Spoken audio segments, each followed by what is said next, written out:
어린이 여러분, 삼원색이 무엇인지 아십니까? 모든 빛깔의 바탕이 되는 세 가지 색깔을 삼원색이라고 합니다. 그림 물감에서는 빨강, 노랑, 파랑이 삼원색이에요.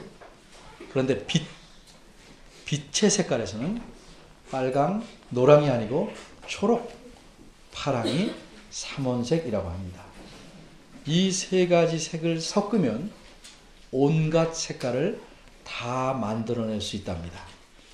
크레파스에 있는 몇십 가지의 색깔만이 아니라 수백 가지, 수천, 수만 가지의 색을 만들어낼 수 있습니다. 오늘 본문의 내용은 간단히 말하면 기뻐하라, 기도하라, 감사하라입니다. 그런데 이 세 가지가 모두 명령입니다. 명령이란 말한 대로 그대로 하라는 겁니다. 이 세 가지 명령을 그대로 할 만합니까? 할 만하지요. 왜 그렇습니까? 기뻐하지 않는 사람은 없습니다. 가끔이라도 기뻐합니다. 또 예수님 믿는 사람 치고 기도하지 않는 사람은 없습니다. 가끔씩이라도 합니다. 식사 기도는 뭐 거의 빼먹지 않고 한다고 해도 지나치지 않은 말일 겁니다. 그러니 기도하라는 명령도 할 수 있습니다. 그리고 감사하라는 명령은 어떻습니까? 역시 대부분 우리가 감사하며 살아갑니다. 그러니 기뻐하라, 기도하라, 감사하라는 명령은 우리가 모두 지킬 수 있는 것입니다. 그런데 본문을 자세히 보면 이 세 가지 명령을 지키는 것에 문제가 있어 보입니다. 그래서 이 명령을 지키는 것이 그렇게 쉬워 보이지 않습니다. 왜냐하면 이 세 가지 명령 앞에 한 가지씩 다른 말이 덧붙여 있기 때문입니다. 무엇입니까? 항상, 또 쉬지 말고, 범사에. 이 세 가지입니다. 그러니 본문에서 하는 명령은 단순히 내가 기뻐할 수 있을 때 기뻐하라. 아닙니다. 언제든지 기뻐하라는 겁니다. 내가 하고플 때 기도하라는 것 아닙니다. 계속 기도하라는 겁니다. 감사할 만한 일이 있을 때 감사하라가 아니고 범사에, 즉 모든 일에, 어떤 일에든지 감사하라는 것입니다. 그런데도 과연 이 명령대로 할 수 있겠습니까? 좋은 일이 있을 때 기뻐하고 어쩌다가 기도하고 감사할 일이 있을 때 감사하라고 한다면 할만하지요. 또 그렇게 하는 것이 자연스럽습니다.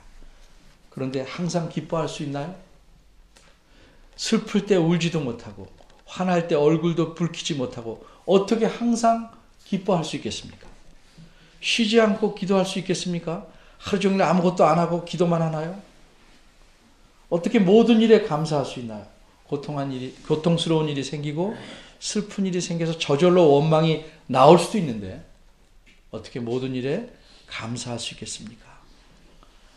만일 여기서 명령하는 세 가지가 정말로 항상 기뻐하기만 하고 쉴 새 없이 기도만 하고 모든 일에 예외 없이 감사하기만 하라는 뜻이라면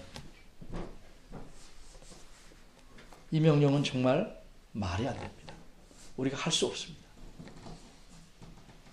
만약 어떤 사람이 그래도 이렇게 산다면 그는 사람이 아니고 인형이거나 기계일 것입니다. 사람이라면 그는 분명히 정신 나간 사람일 것입니다. 그러기에 말을 이해한다는 것은 글도 마찬가지고 그 말이 쓰여 있는 문맥에 따라 잘 이해해야 합니다. 이 세 가지 명령을 어떻게 이해해야 하는지 좀 문맥을 살펴보기로 하겠습니다. 먼저 이 편지는 데살로니가라는 지역에 있는 교회에 보낸 편지입니다. 이 교회는 이 당시에 예수님을 믿는다는 이유로 교인들이 핍박을 심하게 당하고 있었다고 합니다. 그렇기에 환경적으로는, 상황으로는 기뻐할 이유가 전혀 없습니다. 기뻐할 수가 없습니다. 그런데도 본문에서는 항상 기뻐하라고 명령합니다. 그런데 성경의 다른 것을 보면 또 이런 말씀도 있습니다. 즐거워하는 자들로 함께 즐거워하고 우는 자들로 함께 울라. 울라고도 명령했네요. 그러니 항상 기뻐하라는 말씀은 정신 나간 사람처럼 항상 실실 웃고 살라는 뜻은 아닙니다.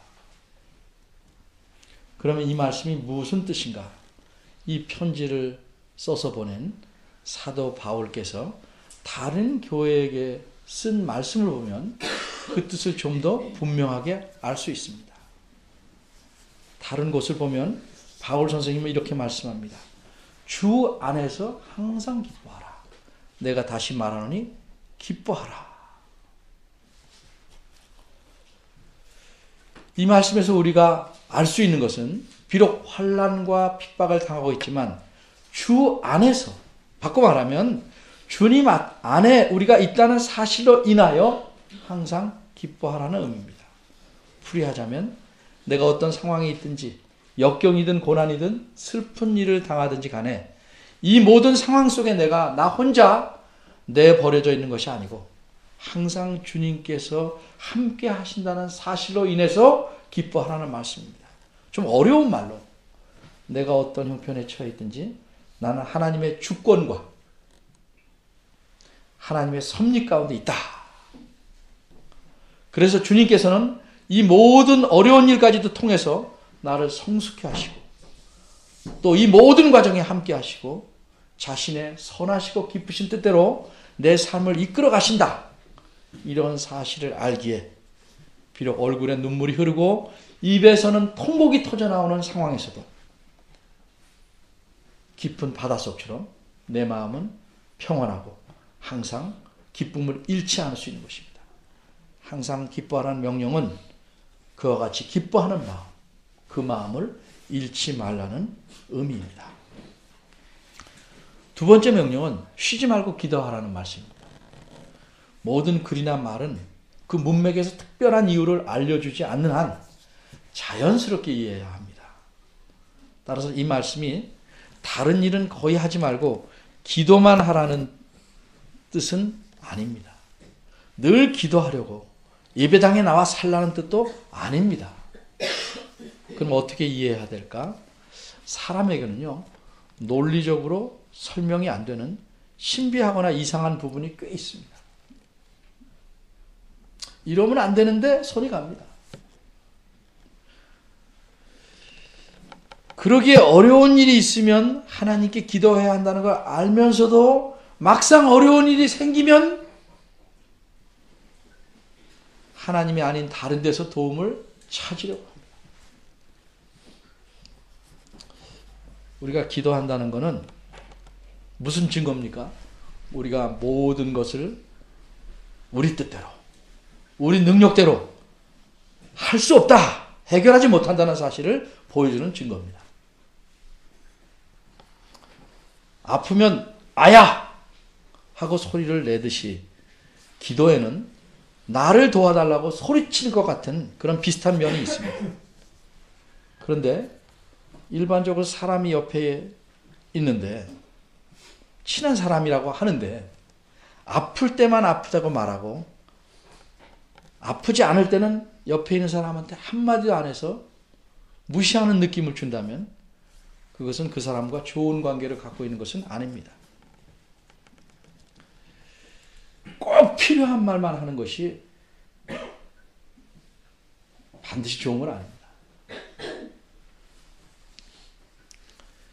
늘 함께 하시는 주님을 무시하지 않는 것은 크고 작은 모든 일들을 이야기할 수 있고 함께 나누는 것입니다. 이런 의미에서 기도는 서로 이야기를 나누는 겁니다. 언제든지 이야기할 수 있듯이 하나님께 언제든지 말씀드리는 것이 그것이 곧 쉴 수 없이 말하는 뜻이 아니고 언제든지 말할 준비가 되어 있는 것, 그것이 쉬지 않고 기도하라는 의미입니다. 가족이 거의 말하지 않고 지내다가 어쩌다 한번 말하는 것은 실제적으로는 가족 관계가 멈춘 것이나 마찬가지입니다. 그렇듯이 어쩌다 기도하는 것도 하나님과의 관계가 시원치 않은 겁니다.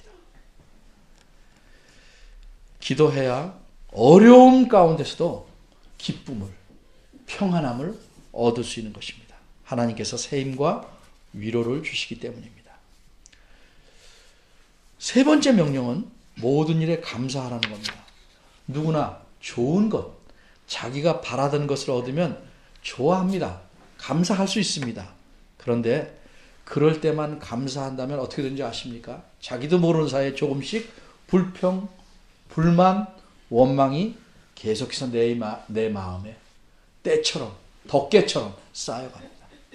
대부분 일반인들은 그렇게 살아갑니다. 그러나 예수 믿는 사람들은 그렇게 살아서는 안 됩니다. 그렇기 때문에 모든 일에 감사하라고 말씀합니다. 근데 어떻게 가능할까? 날 힘들게 하는 일, 아프게 하는 일, 걱정거리, 근심거리, 코앞에 닥친 어려운 일들이 나를 짓누르고 내 마음에서 감사할 생각조차 빼앗아 가버리는데 이런 상황에서 어떻게 모든 일에 감사할 수 있을까? 너무 뜬구름 같은 비현실적인 명령은 아닐까? 이런 생각이 들기도 할 것입니다. 그런데 이 편지를 쓴 바울 선생님은 다른 편지에서, 왜? 이 교회에서만 그러라는 것 아니니까 다른 편지에서 그것이 어떻게 가능한지를 말씀합니다. 아까도 빌립보서 편지를 인용했습니다만 지금도 빌립보서 편지입니다. 아무것도 염려하지 말고 오직 모든 일에 기도와 간구로 너희 구할 것을 감사함으로 하나님께 아뢰라. 빌립보서 4장 6절입니다. 여기서 우리는 모든 일에 어떻게 감사할 수 있는지를 알게 됩니다. 걱정거리, 힘든 것들, 모든 것들을 하나님께 기도로서 말씀드리는 겁니다. 친구 사이도 뭐 해결이 안 돼도, 해결할 능력이 없으니까 사람은 말만 해도 시원해지는 것 같죠? 내가 갖고 있는 모든 아픔, 걱정거리를 하나님께 기도로서 말씀드리는 겁니다. 기도하되 하나님께서 자신의 깊으신 뜻대로 해결해 가실 것임을 믿기에 염려하지 않고 기도하는 겁니다. 기도하되 그렇게 기쁘신 뜻대로, 선하신 뜻대로 이루어 가실 걸 알기에 감사함으로 기도할 수 있는 것입니다. 이렇게 기도한다면 어떻게 될까? 그 뒤에 나오는 말씀은 빌립보서 4장 7절 말씀이 이렇습니다. 그리하면 모든 지각에 뛰어난, 무슨 의미입니까? 사람의 생각을 넘어서는, 인간의 판단으로는 도저히 그럴 수 없다고 생각이 들지만 그 생각을 넘어서는 하나님의 평강이 그리스도 예수 안에서 너희 마음과 생각을 지키시리라. 이렇게 말씀합니다. 정말 그러는지 해보지 않으면 모릅니다. 오늘 본문의 마지막 말씀인 18절 하반절을 보면 이는 그리스도 예수 안에서 너희를 향하신 하나님의 뜻이니라 이렇게 말씀했습니다. 세 가지 명령에다가 이 말씀을 덧붙인 이유는 무엇입니까? 이 세 가지 명령은 하나님의 뜻이므로 변명하지 말고 핑계대지 말고 반드시 그렇게 해야 한다는 사실을 강조하려는 겁니다. 근데 이 말씀의 의미를 조금 더 알기 위해서 좀 원어를 살펴보겠습니다. 우리말 성경에서는 생략되었지만 이 18절 하반절은 원어대로 하면 이렇게 시작합니다. 왜냐하면 이것이 그리스도 안에서 너희를 향한 하나님의 뜻이기 때문이다. 여기서 이것이 무엇일까? 앞에서 말한 세 가지 명령입니다. 세 가지인데 왜 어째서 이것들이라고 하지 않고 이것이라고 했을까? 이 세 가지는 하나씩 따로 말할 수는 있지만 서로 떼어내서 나눌 수는 없는 겁니다. 기쁨과 기도와 감사는 마치 세 개의 꼭지점이 모여서 하나의 삼각형을 만들듯이 하나를 이루고 있는 것입니다. 그래서 이 세 가지 명령은 면으로 보면 하나입니다. 그래서 하나로 묶일 수 있는 겁니다.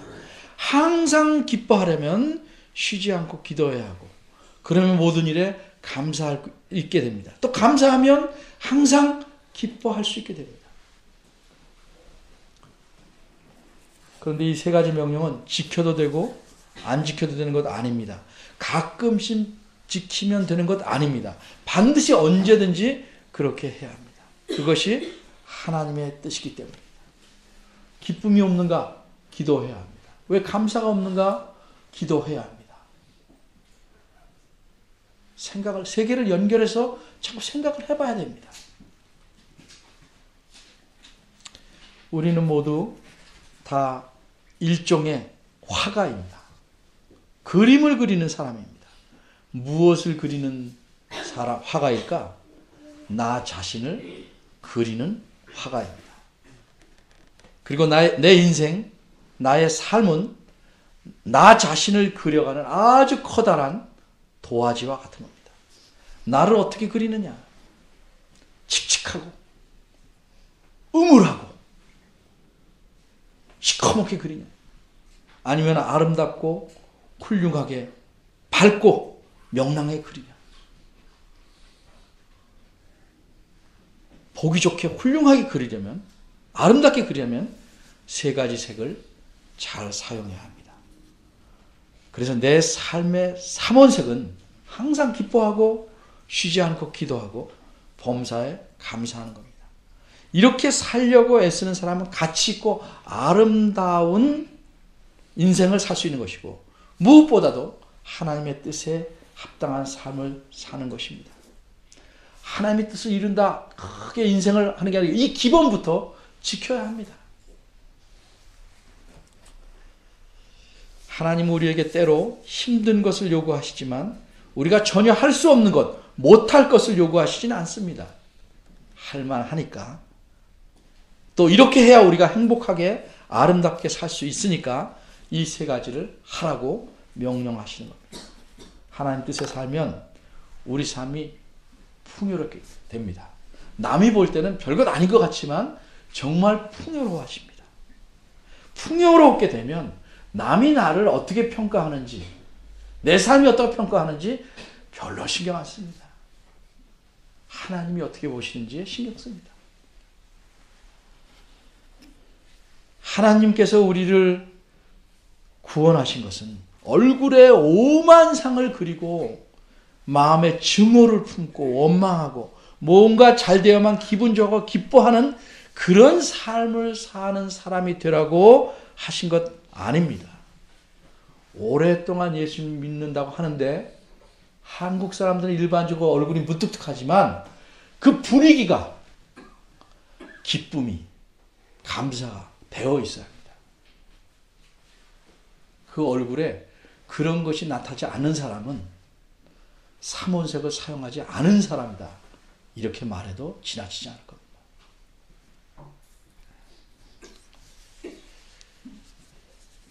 하나님은 우리 모두가 늘 행복하게 살기를 바라십니다. 어떤 상황 속에서도 행복하고 가치 있게 살기를 원하십니다.